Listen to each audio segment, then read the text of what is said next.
Selanjutnya,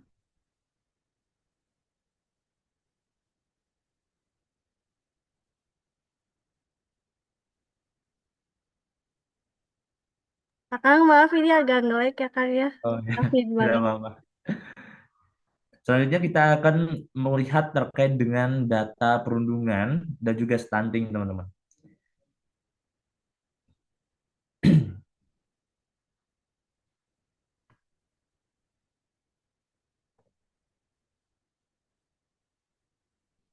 Bisa, oke. Nah, ini merupakan data perundungan dan juga stunting yang ada di Indonesia. Data ini saya dapatkan dari ghoststat.id, teman-teman. Kalau teman-teman melihat bahwasanya angka perundungan di Indonesia setiap tahun itu meningkat pesat.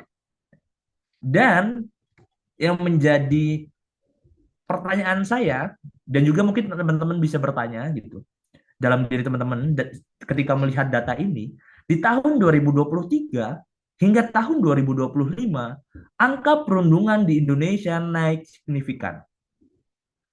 Kalau teman-teman lihat dari tahun 2020 hingga tahun 2022, angka perundungan itu tidak naik secara cepat. Tapi di tahun 2023 hingga tahun 2025, angka perundungan di Indonesia itu naik secara cepat. Kenapa penyebabnya? Nanti saya jelaskan di slide berikutnya. Selanjutnya data stunting. Belum. Data stunting. Nah, data stunting di Indonesia ini, kalau kita lihat dari tahun 2021, 2022, dan 2023, ini stuck di angka 20%.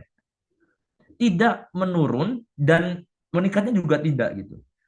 Ini kenapa bisa terjadi, teman-teman? Ketika kita melihat data ini, kita bisa menganggap bahwasanya pemerintah Indonesia hanya menganggap perundungan sebagai persoalan pendidikan dan juga psikologi remaja, sedangkan stunting dianggap menjadi soal persoalan gizi semata. Ketika perspektif pemerintah seperti itu, maka intervensi yang dilakukan pemerintah itu sama. Apa intervensinya? Dilakukan dalam bentuk sektoral, kuratif, dan dilakukan secara berulang-ulang. Sehingga yang pemerintah selesaikan bukan penyebab masalah dari perundungan dan juga stunting, tapi yang pemerintah selesaikan adalah gejala dari perundungan dan juga stunting. Kalau kita lihat program MBG saat ini, makan bergizi gratis, program itu terbentuk oleh pemerintah itu dari apa? Dari gejala stunting, bukan faktor utama penyebab stunting. Sehingga apa, teman-teman? Sehingga mungkin ketika pemerintah membuat sebuah program, kasusnya akan turun sebentar, namun ketika program tersebut di stop, maka kasusnya akan naik setiap tahun. Itulah mengapa saya mengatakan bahwasanya program pemerintah saat ini itu hanya berfokus pada gejala, bukan penyebabnya. Next, kita lihat untuk penyebabnya. Nah, teman-teman, perundungan disebabkan ketika individu kehilangan etika dan menganggap bahwasanya individu lain itu sebagai makhluk sosial yang dapat didominasi oleh kekuasaan untuk mencapai tujuannya atau pengakuan atau validasi. Sedangkan stunting itu hadir ketika lingkungan sosial gagal memenuhi sebuah tanggung jawab untuk perawatan kehidupan manusia, ya. Dengan kata lain, perundungan adalah krisis empati, sedangkan stunting adalah krisis tanggung jawab. Ini adalah penyebab utamanya, teman-teman. Jadi saat ini kita tidak lagi berbicara terkait dengan gejala, tapi kita berbicara terkait dengan faktor utama, yaitu penyebab antara perundungan dan stunting. Penyebabnya sama, krisis moral di Indonesia. Lalu kita melihat dalam konteks Gen Z, generasi Z, atau generasi yang sering kita sebut sebagai generasi strawberry atau glass generation, generasi kaca. Disebut sebagai generasi strawberry itu kan karena generasi Z ini tampilan awalnya bagus tapi mudah busuk. Disebut sebagai glass generation, generasi Z ini mudah pecah, mudah rapuh terkait dengan psikologinya. Dalam konteks Gen Z ini, validasi sosial menjadi instan, sementara refleksi moral menjadi singkat. Apa maknanya? Kalau teman-teman lihat data yang tadi, dari tahun 2023 hingga tahun 2025, angka perundungan naik pesat. Disebabkan oleh apa? Pada tahun 2023 dan tahun 2025 hingga tahun 2025, perkembangan teknologi di Indonesia berkembang sangat pesat. Berbeda di antara tahun 2021 hingga tahun 2022, 2020, 2021, 2020. Di situ terjadi fenomena COVID-19, COVID-19, di mana Indonesia belum bisa membentuk sebuah teknologi dan menyebarkannya secara pesat. Namun pada tahun 2023 hingga tahun 2025, Indonesia bisa melewati krisis tersebut sehingga perkembangan teknologi di tahun tersebut sangat pesat, bahkan hingga ke pelosok desa. Itulah mengapa validasi sosial menjadi instan, sementara etika nilai di Indonesia tidak tercipta, sehingga refleksi moral menjadi singkat. Akibatnya apa? Akibatnya muncul dua pola, teman-teman. Agresi sosial meningkat dan regulasi diri menurun. Apa yang dimaksud dengan agresi sosial? Agresi sosial itu perilaku agresif individu di tingkat masyarakat. Yang disebabkan oleh apa? Yang disebabkan oleh internal maupun eksternal. Internalnya tidak memiliki nilai dalam diri, tidak bisa merefleksikannya dalam tindakan, dan eksternalnya lingkungan keluarga, sekolah, lalu habis itu lingkungan masyarakat, itu tidak dapat membentuk nilai yang baik dalam dirinya. Itulah penyebab agresi sosial meningkat. Selanjutnya, regulasi diri menurun. Nah, apa makna regulasi diri menurun? Regulasi diri menurun ini ketika seseorang atau individu tidak dapat mengontrol emosionalnya. Nah, ketika beliau atau individu tidak dapat mengontrol emosionalnya, maka mereka akan mudah melakukan validasi sosial secara instan. Seharusnya ketika individu memiliki nilai dalam dirinya, maka akan mudah untuk mengontrol emosional diri mereka. Itulah mengapa dua permasalahan ini, perundungan dan juga stunting, berakar pada permasalahan utama, yaitu krisis empati dan juga krisis tanggung jawab. Selanjutnya, lalu mengapa Pancasila? Nah, kenapa Pancasila?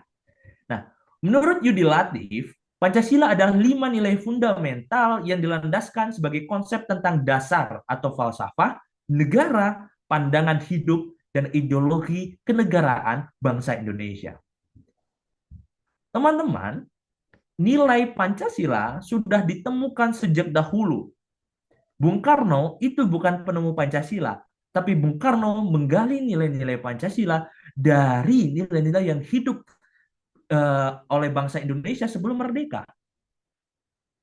Sehingga nilai-nilai ini nyatanya sudah terbentuk oleh bangsa Indonesia sebelum merdeka. Jadi, ketika kita berbicara terkait dengan Pancasila, kita tidak hanya berbicara tentang negara, kita tidak hanya berbicara tentang dasar negara, kita tidak hanya berbicara tentang ideologi, kita tidak hanya berbicara tentang bagaimana negara dijalankan, tapi kita berbicara tentang memanusiakan manusia dan merawat kehidupan. Sehingga menurut Yudi Latif tadi, Pancasila itu dijadikan sebagai pandangan hidup. Ketika kita berbicara konteks permasalahan sosial, maka Pancasila harus dijadikan sebagai pandangan hidup bangsa. Karena apa? Karena nilai-nilai yang terkandung di Pancasila itu dapat menyelesaikan permasalahan yang terjadi di Indonesia saat ini. Gitu teman-teman. Selanjutnya, nah ini dia teman-teman. Relasi Pancasila terhadap perundungan dan juga stunting. Seperti yang saya jelaskan tadi, Perundungan itu muncul ketika individu kehilangan prinsip kemanusiaan. Etika manusia sudah tidak digunakan. Manusia menganggap manusia lainnya sebagai makhluk sosial yang dapat didominasi oleh kekuasaan untuk mencapai validasi. Sehingga nilai yang hilang adalah kemanusiaan. Ketika nilai kemanusiaan individu, nilai kemanusiaan seseorang hilang, maka akan mudah menyebabkan perundungan. Karena apa? Karena kehilangan prinsip kemanusiaan dalam diri mereka. Tidak adanya lagi empati terhadap sesama. Itulah mengapa perundungan selalu terjadi. Selanjutnya masalah gizi, ini sering diselesaikan dengan suplementasi, tetapi tidak menyentuh pola tanggung jawab sosial. Teman-teman, banyak orang, banyak pemerintah yang melakukan penyelesaian stunting dengan program-program saja, teman-teman.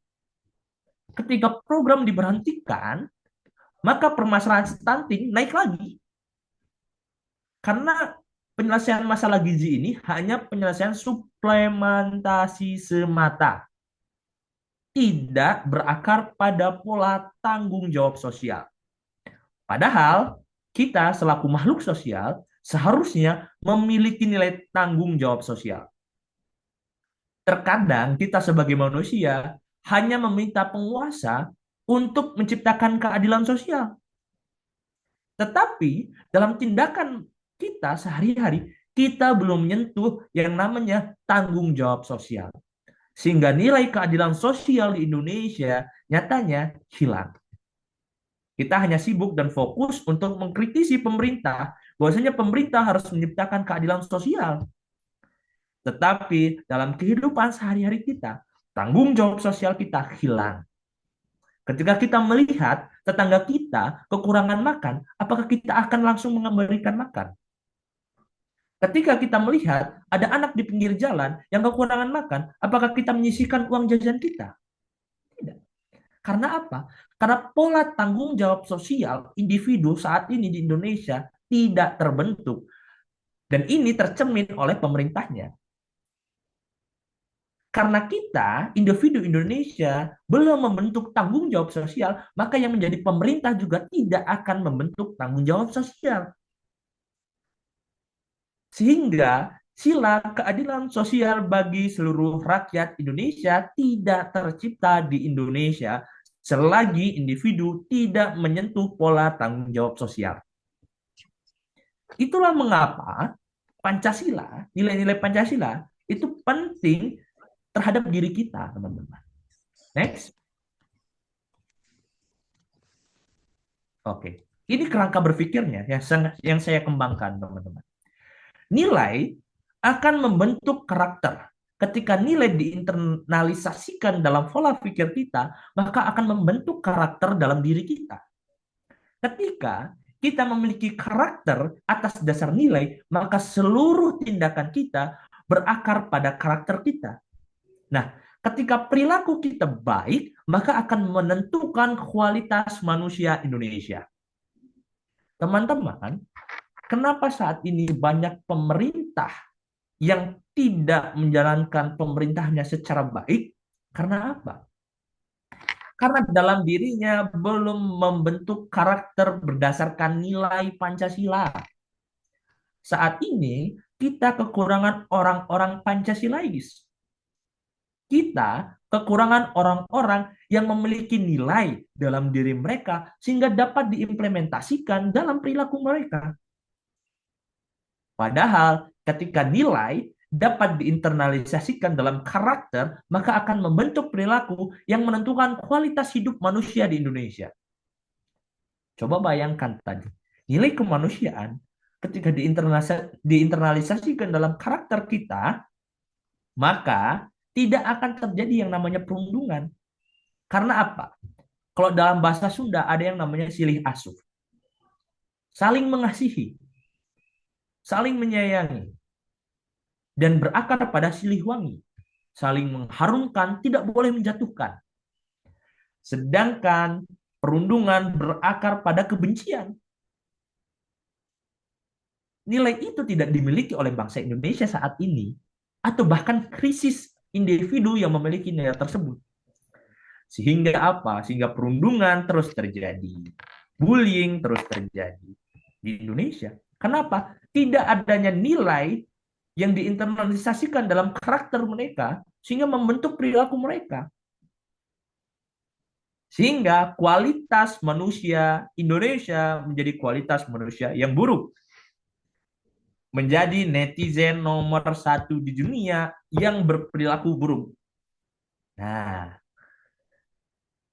kita sudah beralih ke lingkungan cyber, teman. Kita bisa melihat bagaimana permasalahan ini terjadi di lingkungan digital. Bagaimana perundungan tidak hanya di lingkungan nyata, tapi dilakukan di lingkungan digital. Kalau teman-teman tahu, banyak kasus anak artis yang dibully karena tidak mirip dengan orang tuanya.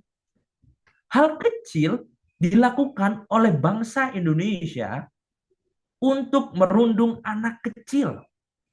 Hal kecilnya apa? Karena tidak mirip orang tua katanya. Ini masalah.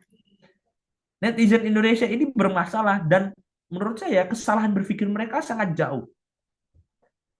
Karena apa? Karena nilai itu tidak ada dalam karakter mereka sehingga perilaku mereka ya asal-asalan. Bayangkan ya, seorang anak belum tahu apa-apa sudah dirundung karena tidak mirip orang tuanya. Nah, bayangkan. Itu baru permasalahan perundungan. Belum permasalahan stunting di Indonesia. Keadilan sosial berakar pada tanggung jawab. Kalau tidak siap bertanggung jawab, jangan menikah.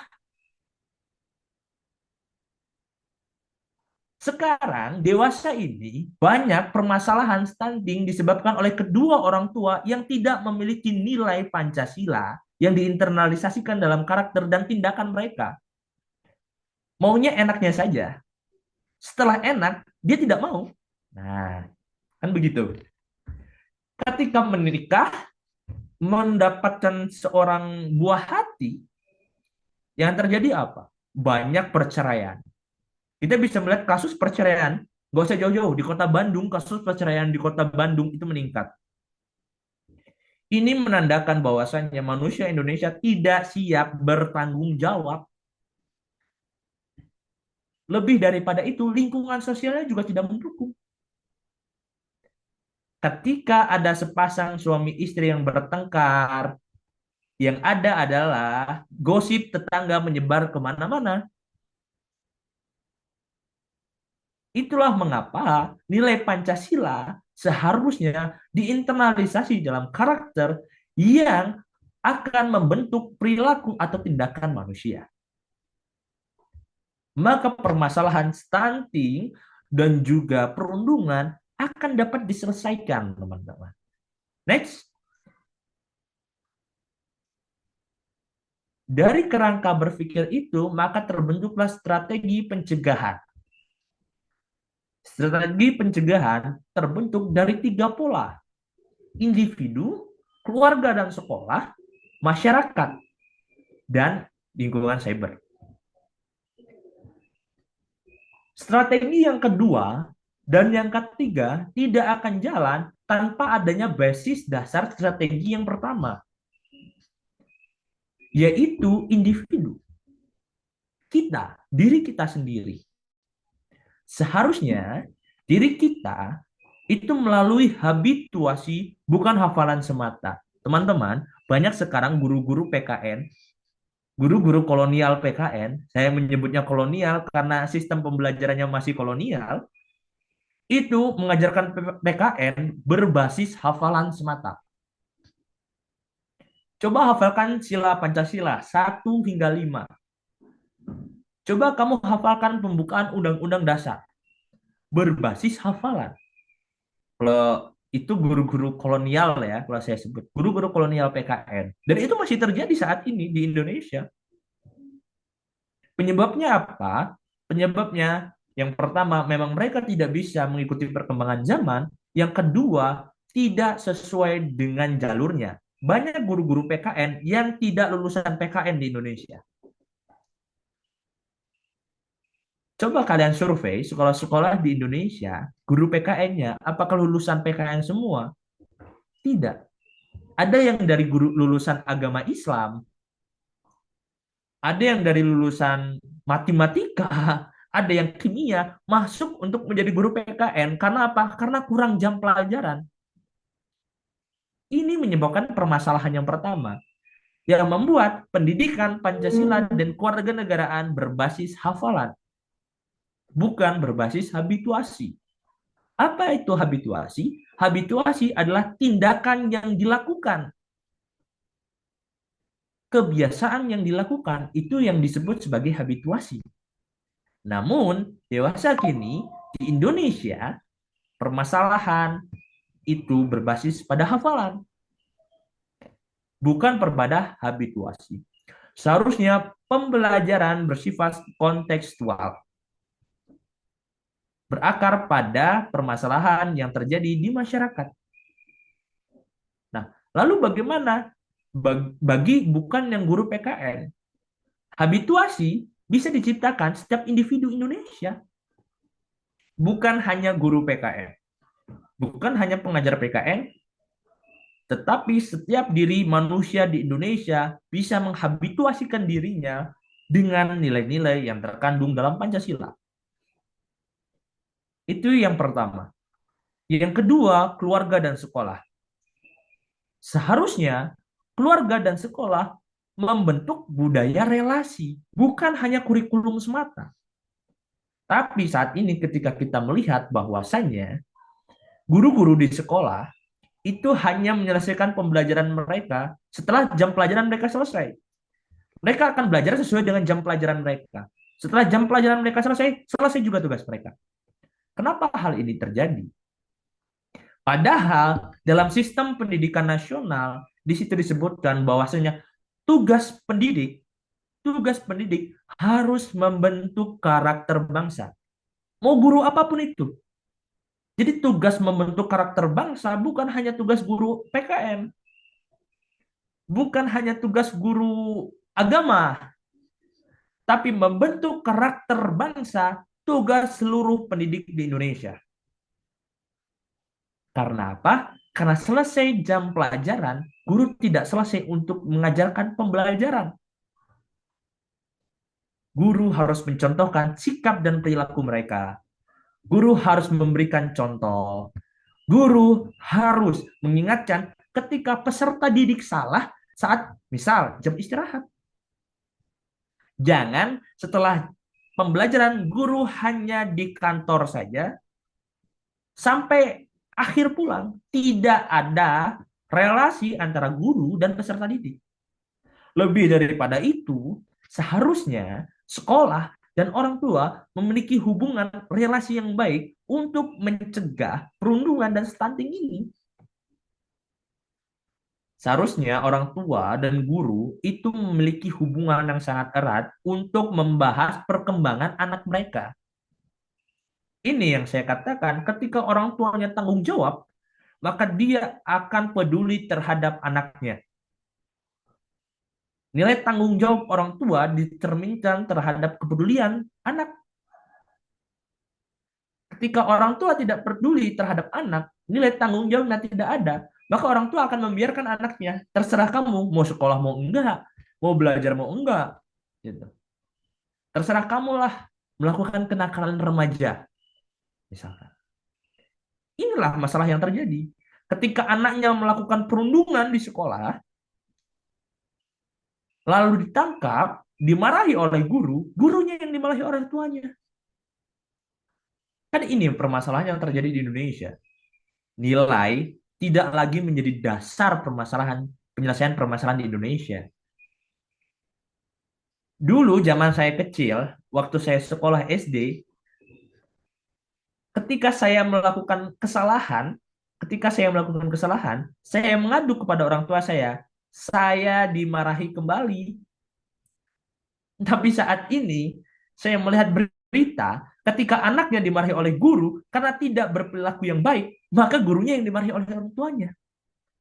Saya masih merasakan tuh zaman penggaris panjang, itu kalau kuku saya panjang dipukul oleh guru saya. Atau ketika saya berisik, itu penghapus itu dilempar ke tempat saya. Itu saya masih merasakan zaman itu. Dan rotan itu masih saya rasakan di zaman saya. Tapi saat ini tidak bisa. Sehingga seharusnya keluarga dan sekolah ini memiliki relasi yang sangat baik, teman-teman. Yang bisa mencegah stunting dan juga perundungan. Bagaimana pendidikan remaja, bagaimana pendidikan seksual remaja. Ketika ada integrasi antara sekolah dan juga orang tua, maka saya yakin tidak akan terjadi yang namanya pernikahan dini, penyebab stunting. Penyebab stunting itu kan banyak. Salah satunya adalah pernikahan dini. Pernikahan dini terjadi karena apa? Karena tidak adanya kontrol yang baik antara sekolah dan orang tua. Itulah permasalahan yang saat ini terjadi di Indonesia. Dan strateginya harus ada relasi antara sekolah dan juga orang tua. Yang ketiga, barulah menyasar kepada lingkungan masyarakat. Ketika kita bermain media sosial, harus berlandaskan pada norma sosial. Tidak ada lagi umpatan dan kata-kata kasar terhadap individu. Kalau pemerintah, kita mah mengkritik. Tapi terhadap individu, itu kita merundung. Jadi kalau kita mengkritik pemerintah tidak apa-apa. Karena kita mengkritik instansinya, bukan orangnya. Tapi kalau kita mengkritik individu, maka kita jatuhnya adalah perundungan.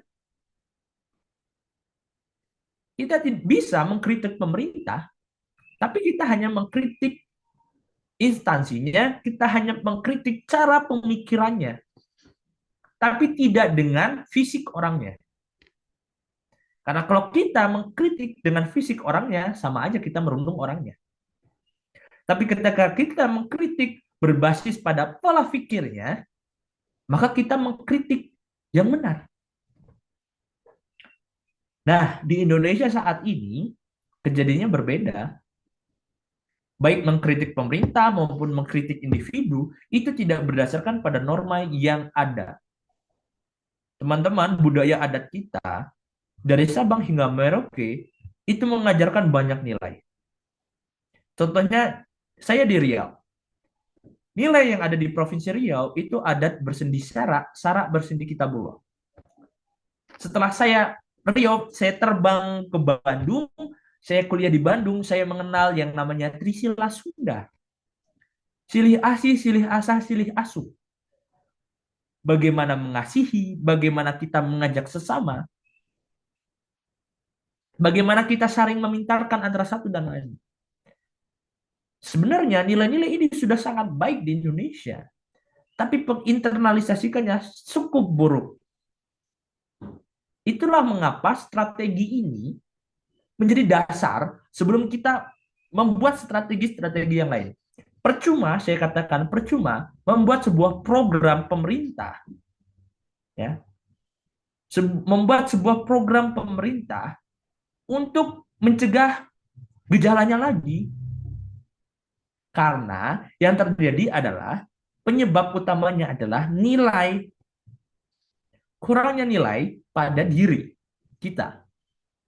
Itulah mengapa saya mengatakan bahwasannya strategi preventif ini berlandaskan pada kebiasaan, relasi, dan juga norma yang didasari pada sila-sila Pancasila. Karena mau nggak mau, kita memiliki 5 nilai fundamental yang dijadikan sebagai pandangan hidup bangsa Indonesia. Itulah mengapa seharusnya pemerintah tidak lagi menyelesaikan gejala, tapi seharusnya menyelesaikan faktor penyebab dasar permasalahan. Kalau hanya menyelesaikan gejala, maka penyelesaiannya hanya sebentar. Setelah programnya selesai, maka gejalanya akan bangkit lagi. Tapi kalau kita menyelesaikan dari permasalahan dasar, akarnya yang kita selesaikan, maka tumbuhnya akan baik. Kalau pemerintah, kalau kita ibaratkan sebuah pohon, pemerintah hanya menyelesaikan permasalahan tingkat daun. Seharusnya menyelesaikan tingkat akar. Dasar utamanya. Ketika ada pohon yang kering, oh ini berarti daunnya jelek, harus kita apakan ya? Salah. Seharusnya yang dilihat apakah tanahnya bagus yang membuat akar itu bisa berkembang di sana, bukan berbicara terkait dengan daun.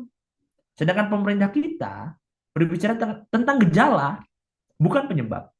Itulah mengapa saya mengatakan bahwasannya simpulan pada kegiatan hari ini adalah permasalahan perundungan dan juga stunting itu memang dua permasalahan yang berbeda.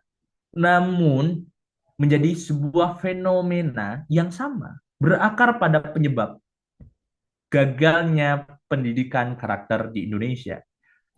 Sehingga dibutuhkan strategi preventif untuk menumbuhkan nilai-nilai Pancasila pada anak Indonesia, dimulai sejak dini, dimulai dari individu, lalu habis itu dihabituasikan dalam tindakan sehari-hari.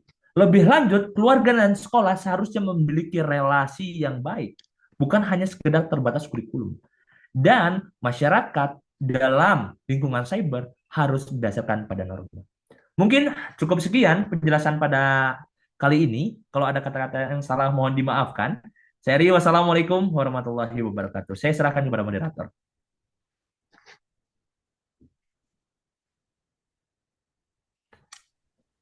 Baik, teman-teman yang berbahagia. Terima kasih Kang Iva, sangat luar biasa. Sama-sama. Alhamdulillah sesi diskusi pada pagi hari ini, sesi diskusi. Alhamdulillah sesi pematerian hari ini sudah selesai. Namun belum selesai sampai situ. Ayo kita saat ini diskusi untuk 3 orang tercepat atau siapapun itu boleh raise hand. Asik, Kak Fadil. Asik. Ada lagi satu lagi penanya. Mana sih dia? Oh, ini. Oke.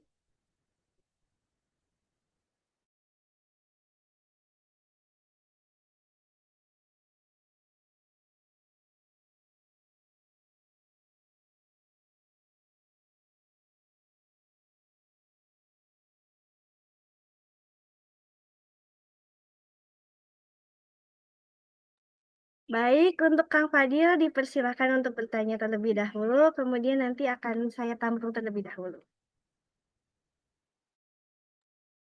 Baik, terima kasih. Apakah suara saya terdengar dengan jelas? Terdengar dengan jelas. Oke, saya ucapkan terima kasih kepada Kang Ipan yang telah menyajikan pemateriannya dengan sangat baik dan juga moderator yang telah memberikan sajiannya dengan cukup jelas. Eh, di sini saya Fadil Kamal Nasrullah dari Program Studi Pendidikan Pancasila dan Warganegaraan FIPS UPI, izin bertanya. Yang sudah saya ulik berdasarkan data yang ditemukan melalui Komisi Perlindungan Anak Indonesia, Indonesia ini masuk ke dalam kasus perundungan di Indonesia ini masuk secara konsisten dalam tiga besar pengaduan anak di sektor pendidikan, terutama tadi yang telah Kang Ipan jelaskan, yakni pada tahun 2023 dan hingga 2025 yang sangat-sangat marak atau sangat-sangat naik gitu jumlahnya. Kemudian di balik banyaknya kasus tersebut, regulasi dan program anti-bullying sudah banyak diterapkan, namun angka kasus masih tetap tinggi. Pertanyaannya, apakah persoalan persoalan perundungan yang terjadi di Indonesia terletak pada implementasi sosialisasi anti kekerasan atau bullying yang masih kurang, persuasif dan pengawasan terhadap perundungan yang kurang, atau justru disebabkan karena masih lemahnya pendidikan karakter dan implementasi civic disposition yang baik pada anak, terutama di sektor pendidikan? Terima kasih. Baik, terima kasih Kang Fadil pertanyaannya. Kemudian saya lanjutkan kepada Ilham Nur Hakim. Saya persilahkan.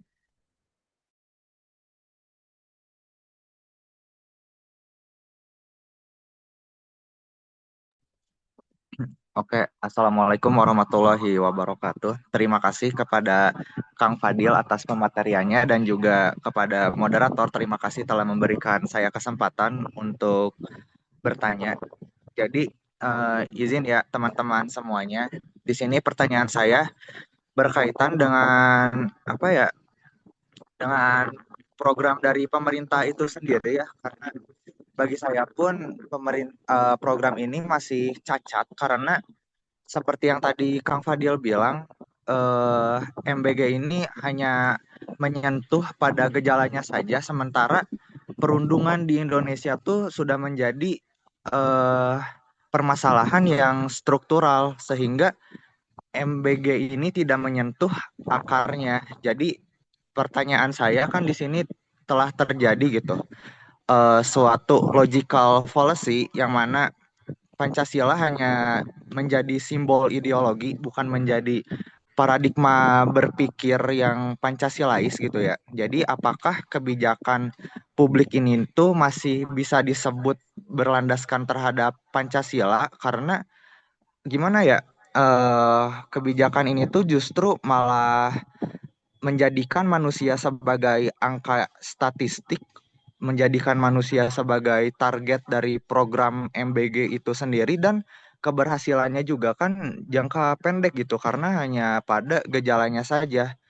Jadi apakah ini tuh sudah bertentangan dengan Pancasila itu sendiri? Seperti itu, Kang. Terima kasih. Aku nggak nulis. Baik, Kak Ivan mungkin hanya dua orang yang ingin bertanya. Maka dari itu saya persilakan untuk Kang Ivan langsung menjawab. Baik, terima kasih kepada Kang Fadil dan juga kepada Kang Ilham Nur Hakim yang sudah memberikan pertanyaan yang sangat kritis sekali terhadap materi yang kita sampaikan saat ini.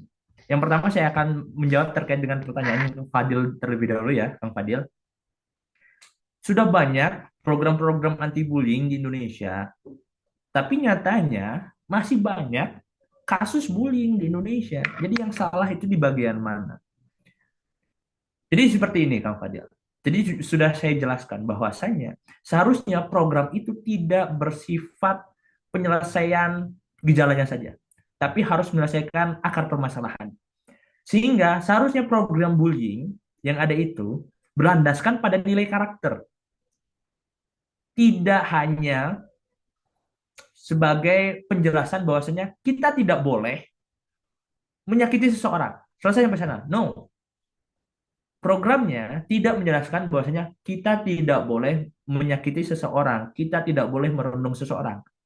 Seharusnya programnya adalah dalam diri kita, teman-teman, dijelaskan bahwasanya kita seharusnya mengasihi sesama kita. Kita sebagai makhluk sosial seharusnya memiliki sikap empati terhadap sesama.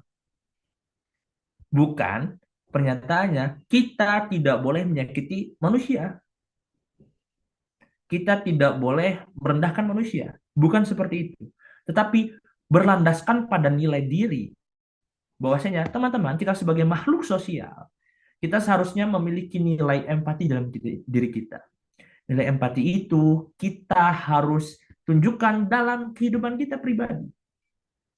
Sehingga permasalahannya tadi bukan diselesaikan dari gejalanya saja, tapi dari penyebab dasar utama bullying.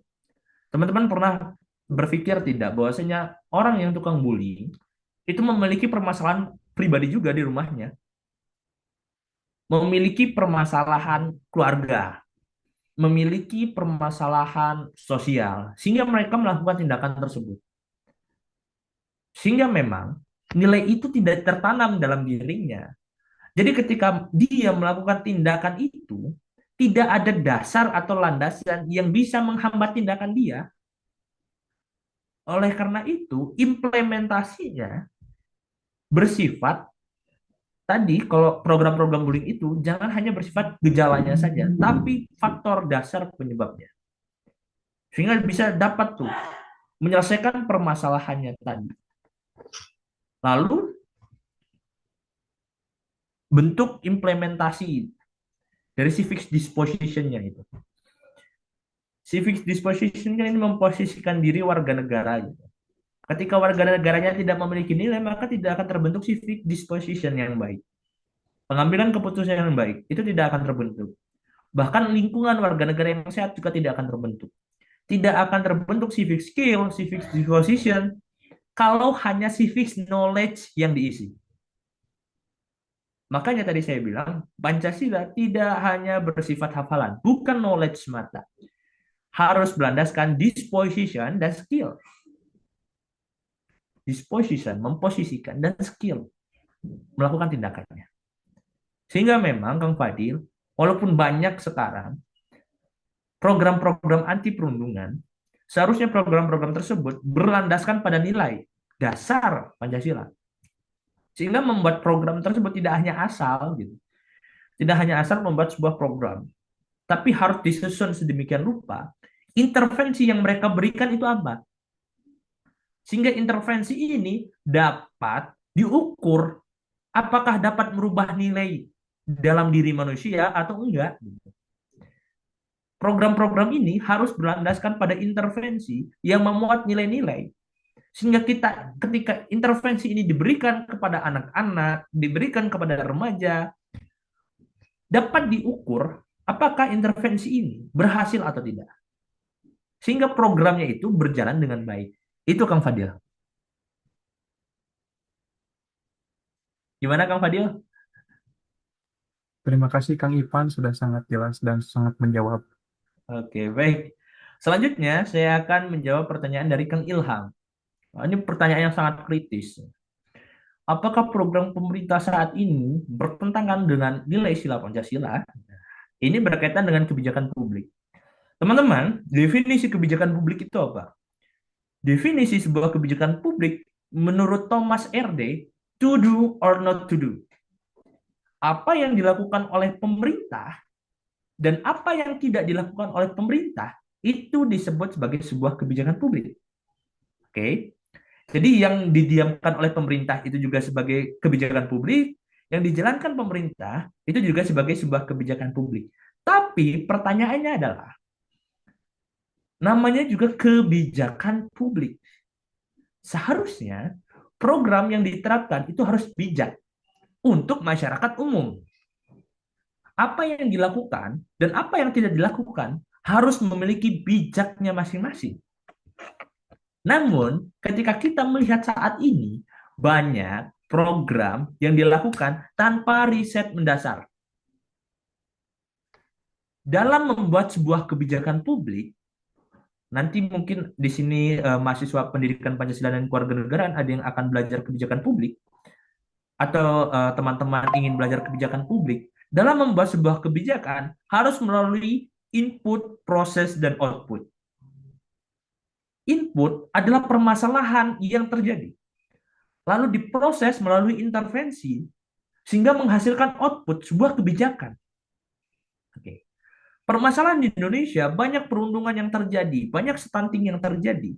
Seharusnya diproses melalui akademisi.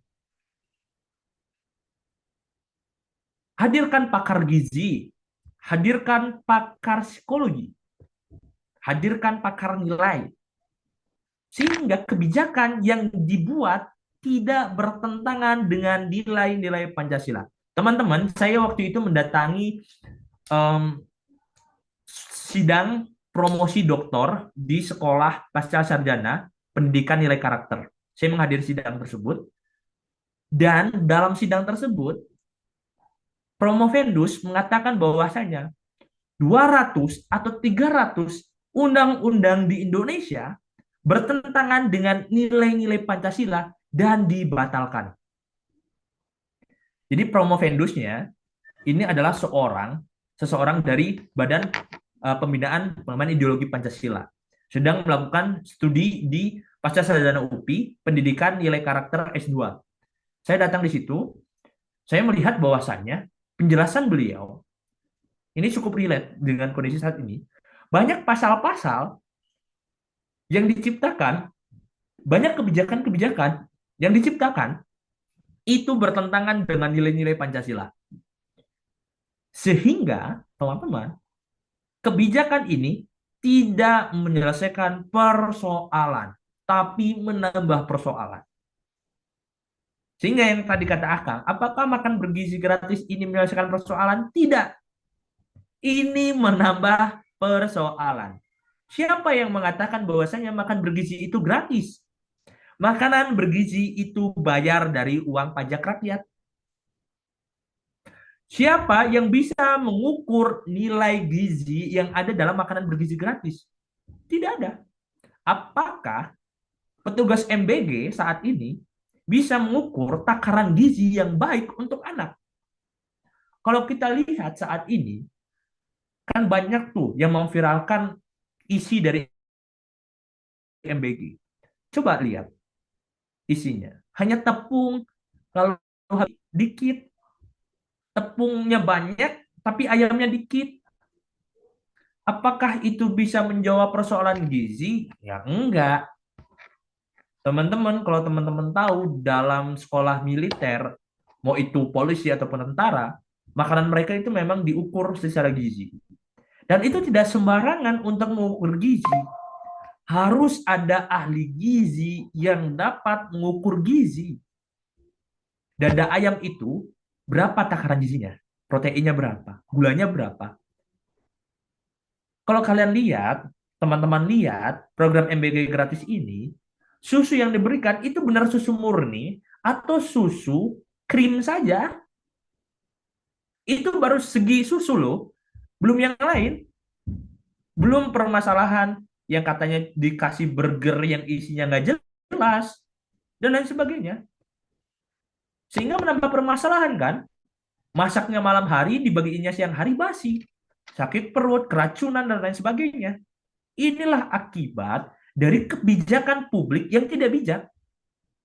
Saya ulangi, ini adalah akibat dari kebijakan publik yang tidak bijak. Karena seharusnya kebijakan publik mengakar pada kebutuhan masyarakat. Kalau kita lihat apakah MBG itu sesuai dengan kebutuhan masyarakat? Tidak. Stunting naik, yang harus dikasih adalah pekerjaan orang tuanya. Kalau kita mancing, ya, kita mancing, kita makan, apakah kita cuma dikasih ikan doang atau kita harus mancing? Kalau kita cuma dikasih ikan, kalau ikannya habis, kita nggak bisa nyari. Tapi kalau kita dikasih kail, dikasih pancing, dikasih umpan, kita bisa mendapatkan ikan setiap hari. Itulah permasalahan utama di Indonesia saat ini. Kita hanya disuguhi bantuan sosial, ya, yang tadi saya bilang bersifat sektoral dan berulang-ulang, kuratif, berdasarkan data-data, tapi tidak menyelesaikan permasalahan utama. Stunting berakar pada tanggung jawab. Bagaimana orang tuanya bisa bertanggung jawab ketika tidak dapat pekerjaan yang layak? Ini sangat berkorelasi, teman-teman, sangat berhubungan antara tanggung jawab dan juga kebijakan yang dihadirkan oleh pemerintah. Sehingga program MBG ini ya memang program yang pertama menghabiskan dana, yang kedua tidak jelas outputnya apa, siapa yang bisa mengukur anak itu dapat gizi berapa, dan gizinya apakah tercukupi atau tidak, tidak ada yang bisa mengukur. Sehingga kebijakan ini adalah kebijakan yang tidak bijak. Kebijakan MBG memangkas dana pendidikan, memangkas dana-dana yang lain, hanya untuk program yang nggak jelas outputnya apa. Dalam proses kebijakan publik tadi saya mengatakan bahwasanya harus ada input, proses, dan output. Sehingga harus ada feedback, evaluasi. Untuk mengevaluasi MBG ini gimana caranya? Siapa yang mengetahui bahwasanya anak-anak yang makan itu gizinya baik? Apakah ada pengukuran khusus untuk mengukur anak-anak yang dapat makan MBG ini? Justru yang saya sangat miris, MBG hadir di kota terlebih dahulu, bukan di pelosok desa. Ini kan masalah. Orang kota itu pekerjaannya sudah cukup layak. Mungkin hanya orang-orang pinggiran saja yang pekerjaan tidak layak. Tapi yang dapat dahuluan adalah orang-orang kota dan sekolah-sekolah elit. Buat apa? program MBG dilakukan di sana. Orang tua mereka sudah mendapatkan pekerjaan yang layak, sudah bisa memberikan anak mereka makan, kenapa harus diberi MBG? Sedangkan di desa-desa banyak orang yang kesusahan tapi tidak diberikan MBG. Saya katakan ini program tidak jelas input, proses, dan outputnya. Bahkan pembentukan program ini juga tidak jelas. Sasarannya juga nggak jelas. Kalau mau menyelesaikan tadi, oke, silahkan buat program MBG. Tapi sasaran utamanya orang-orang 3T terlebih dahulu. Terluar, terpencil, terdalam, dan orang-orang masyarakat terpinggirkan di kota. Jangan Anda kasih ke sekolah-sekolah elit. Dikasih ke sekolah Al-Azhar, contohnya. Anak orang kaya dikasih MBG, nggak dimakan. Itu kan permasalahannya di Indonesia. Jadi pemerintah ini saya rasa dia tidak pernah membuat sebuah program yang berdasarkan pada penyelesaian permasalahan utama. Dia tidak mengajak ahli-ahli untuk berbicara dan berdiskusi. Tetapi pemerintah kita saat ini bersifat otoriter. Ketika saya punya program ini, gimana caranya para ahli mengikuti program saya tanpa ada yang menjelekkan program saya? Itu permasalahan utamanya. Jadi memang program-program ini banyak bertentangan sekali dengan nilai-nilai Pancasila saat ini. Bukan saya yang mengatakan, tapi mahasiswa S3 yang sudah menjadi doktor dan sudah disidang kemarin. Banyak pasal-pasal, banyak kebijakan-kebijakan yang bertentangan dengan sila-sila Pancasila. Sehingga kalau teman-teman bisa melihat berapa pasal undang-undang yang digagalkan di DPR, berapa kebijakan publik yang digagalkan. Tapi karena pemerintah kita saat ini membuat kebijakan semena-mena, ya banyak sekali kebijakan-kebijakan yang tidak masuk akal. Gitu. Termasuk di Provinsi Jawa Barat itu sendiri, walaupun saya bukan warga Jawa Barat, tapi saya melihat bahwasanya kebijakan yang dilakukan itu tidak berdasarkan analisis dari para pakar. Ya memang untuk analisis pakar itu membutuhkan waktu yang lama, tapi setidaknya ketika dianalisis oleh pakar, maka terbentuk program yang menyelesaikan permasalahan dasar, bukan gejala lagi. Saya lihat kan, di Jawa Barat juga, anak-anak nakal dimasukkan ke barak, itu kan menyelesaikan gejala, bukan? Bukan menyelesaikan permasalahan dasar. Kalau dia udah keluar barak, apakah ada jaminan bahwasanya nilai-nilai itu sudah tertanam? Apakah perilaku baik itu sudah ada dan muncul? Tidak. Gitu. Ini kan yang terjadi di Indonesia saat ini. Banyak program-program yang tidak menyasarkan pada permasalahan dasar, tapi hanya gejalanya semata. Itulah mengapa saya katakan bahwasanya Pancasila harus menjadi landasan utama dalam kehidupan berbangsa dan bernegara. Dalam kehidupan sosial, dalam kehidupan politik, dalam kehidupan apapun, Pancasila harus menjadi nilai dasar. Gitu, Kang Ilham. Gimana, Kang Ilham? Oh, ya Kang. Jadi akhirnya kayak apa ya? Permasalahannya pun menjadi semakin melebar tadi kepada apa ya? Menyangkut ke meritokrasi juga pada akhirnya ya. Karena kepakaran-kepakaran juga mulai mati karena NPD-nya pemerintahan kita kali ini gitu ya. Betul. Jadi Betul, Kang Ilham. pertanyaan saya ini Kang tadi meritokrasi udah bobrok nih. Terus pemerintah juga saya rasa akhirnya menjadi top down gitu. Jadi apakah Indonesia ini masih negara demokrasi atau sudah menjadi monarki gitu Kang? Oh, oke. Pertanyaan selanjutnya berarti ya, apakah negara Indonesia sudah menjadi negara monarki? Teman-teman, dalam siklus kenegaraan, setelah demokrasi itu ohlokrasi. Nggak mungkin siklusnya naik lagi menjadi eh, kerajaan atau dan lain sebagainya, nggak bisa. Tapi siklus ohlokrasi ini adalah siklus di mana orang-orang memimpin sebuah negara bersikap otoriter. Nah, yang saya lihat saat ini di Indonesia hampir ke tahap sana. Ke tahap yang namanya ohlokrasi. Demokrasi kita itu demokrasi setengah hati, teman-teman. Kalau Anda tahu. Ketika kita berbicara terkait dengan demokrasi yang kekuasaannya ada di tangan rakyat, apakah suara rakyat didengarkan saat ini? Jelas tidak. Apakah wakil-wakil rakyat yang kita berikan mandat kekuasaan menyampaikan suara kita? Jelas tidak. Karena negara kita sudah menjadi sebuah negara yang bersifat dipimpin oleh orang-orang yang memiliki kekuasaan. Ketika mereka memiliki uang, mereka memiliki kuasa, hukum itu mudah dijual belikan. Ini kata dosen saya ya, kata Bapak Kani. Ya, kata Pak Kani, dosen hukum saya, Pak Kani mengatakan bahwasanya anak hukum mencari keadilan kalau menjadi mahasiswa hukum. Tapi kalau lulus dari hukum akan jualan hukum. Bukan kata saya, kata dosen saya, Pak Kani. Pak Kani mengatakan hal tersebut. Sehingga apa?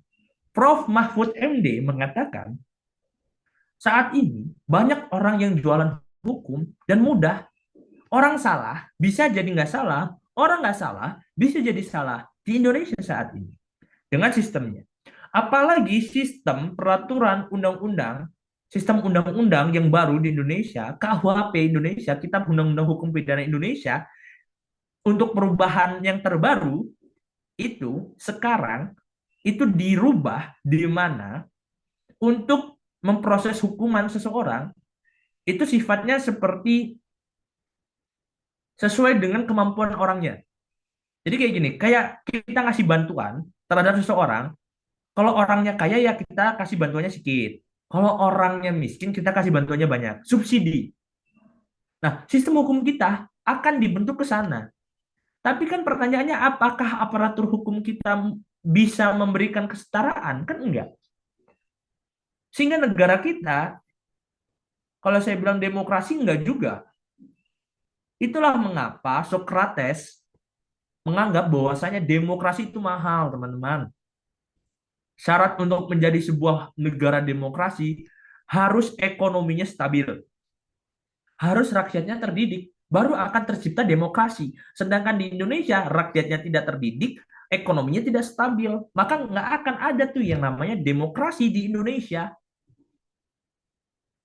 Itulah yang menjadi permasalahan saat ini di Indonesia. Socrates mengibaratkan seperti ini. Socrates mengibaratkan negara demokrasi itu sebuah kapal. Kapal dipimpin oleh orang yang nggak tahu sebenarnya kapabilitasnya apa. Tapi kita memilih dengan dasar voting di bawah kapal tersebut. Padahal dia tidak memiliki kapabilitas untuk menyetir kapal. Karena ini sistemnya voting demokrasi, maka kapal tersebut bisa dijalankan oleh orang yang tidak paham menjalankan kapal. Apa yang terjadi? Kapal bisa saja tenggelam, kapal bisa berhenti, kapal bisa tidak berlayar, bahkan kapal tidak bisa sampai ke ujung. Itulah masalah sistem demokrasi di Indonesia saat ini. Makanya mungkin Indonesia menggunakan sistem demokrasi di negara kita itu merupakan sistem yang terbaik. Tapi sistem ini bisa menjadi permasalahan besar di Indonesia. Teman-teman tahu, saat ini sistem pemilihan umum kita akan dirubah. Katanya akan dirubah menjadi sistem tertutup kembali yang dipilih oleh DPR. Ini kembali ke zaman Orde Baru, di mana presiden dan wakil presiden dipilih oleh MPR. Lalu, di mana letak demokrasi Indonesia saat ini? Tidak ada. Hilang. Kita salah memberikan suara kepada wakil kita. Itulah mengapa demokrasi Indonesia mahal. Karena anak orang yang nggak terdidik, ekonominya tidak stabil. Makanya mudah disuap pakai uang untuk memilih pemimpin yang berkuasanya secara 5 tahun, uangnya habis dalam waktu 3 hari, 2 hari. Kita dikasih uang, disogok untuk memilih dia uang kita itu hanya bisa bertahan 2 hari, tapi secara kita 5 tahun. Karena apa? Karena ketidakstabilan ekonomi di Indonesia yang tidak bisa menerapkan demokrasi secara maksimal. Itulah mengapa pada saat ini demokrasi di Indonesia masih setengah hati, belum full demokrasi. Kalau baca bukunya teori-teori demokrasi, ada sisi gelap demokrasi, teman-teman. Sisi gelap demokrasi yang sekarang terjadi di Indonesia itu merupakan sisi gelap sebuah negara demokrasi. Itulah mengapa saya katakan bahwasanya apakah negara kita demokrasi? Demokrasi setengah hati tapi sudah mengarah ke ohlokrasi. Di mana para pemimpinan ohlokrasi ini sudah tidak lagi berlandaskan pada masyarakat, tapi berlandaskan pada kepentingan pribadi. Ini yang terjadi di Indonesia saat ini. Bukan lagi sistemnya kerajaan, bukan lagi sistemnya dua orang yang berkuasa, tapi banyak orang yang berkuasa mementingkan kepribadian mereka masing-masing. Finansial pribadi mereka masing-masing. Makanya berbondong-bondong untuk bertindak korupsi, memperkaya diri. Itulah yang saya katakan bahwasanya demokrasi di Indonesia saat ini adalah demokrasi setengah hati. Karena tidak bisa menciptakan full demokrasi di Indonesia. Karena demokrasi itu mahal. Gitu Kang Ilham. Ya, siap Kang. Terima kasih banyak atas jawabannya. Jadi ya seperti itulah ya. Alih-alih demokrasi ini ibarat orang bodoh aja dapat voting gitu ya. Jadi Kang ya. Terima kasih cukup dari saya. Terima kasih banyak. Wassalamualaikum warahmatullahi wabarakatuh. Waalaikumsalam warahmatullahi wabarakatuh. Terima kasih Kang Ilham. Mantap. Baik, terima kasih untuk Kang Ilham dan Kak Fadil yang sudah bertanya. Terima kasih juga kepada Kang Ivan selain memaparkan materi yang luar biasa dengan jawaban yang luar biasa juga, Masya Allah, sangat-sangat bisa dipahami dengan baik. Baik teman-teman yang berbahagia, Alhamdulillah sesi diskusi pada pagi hari ini sudah terlaksanakan dengan baik. Kita kita sudah mendapatkan materi-materi luar biasa dari narasumber kita, Kang Ivan. Kita simpulkan bahwa Indonesia sedang menghadapi krisis moral yang ditandai menurunnya regulasi diri, empati, dan tanggung jawab di tengah pesatnya perkembangan teknologi. Perilaku agresif dan budaya validasi sosial muncul karena faktor internal seperti lemahnya nilai dalam diri, serta faktor eksternal seperti lingkungan keluarga dan sosial. Karena itu, pencegahan harus dimulai dari pembentukan karakter oleh pendidik, serta kolaborasi erat antara keluarga, sekolah, dan masyarakat. Kritik boleh disampaikan, tetapi harus pada kebijakan atau institusi, bukan menyerang individu. Intinya adalah krisis ini adalah tanggung jawab bersama dan harus kita mulai dari diri sendiri. Terima kasih saya ucapkan kepada Kang Ivan selaku narasumber. Dan terima kasih kepada audiens yang begitu antusias menyimak dan bertanya. Kita beri tepuk tangan untuk semuanya. Dan tentunya kepada penyelenggara seluruh panitia pelajar anti bullying Indonesia yang begitu hebat sehingga acara pada hari ini dapat terlaksanakan dengan baik. Dan terakhir, sebagai penutup, saya akan mengambil sebuah kutipan dari narasumber kita bahwa Pancasila tidak hanya berbicara negara, tetapi lebih pada itu, Pancasila berbicara tentang cara memanusiakan manusia dan merawat kehidupan.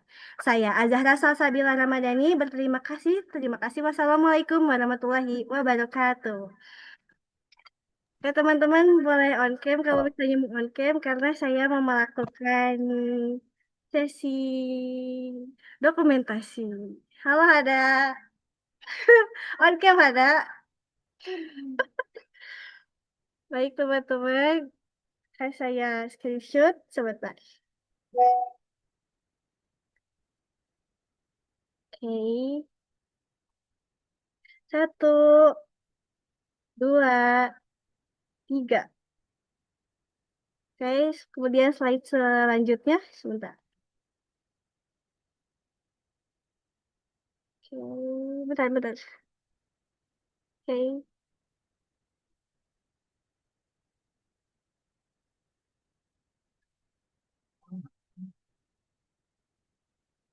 Oke. Tiga, dua, satu. Oke, baik. Terima kasih teman-teman yang sudah menyimak. Untuk door prize-nya karena ini anak-anak UPI, boleh COD aja di UPI ya. Akang-akang. Oke, terima kasih. Terima kasih Kang Ivan. Terima kasih semuanya. Wassalamualaikum warahmatullahi wabarakatuh. Waalaikumsalam warahmatullahi wabarakatuh. Terima kasih Oh, semuanya.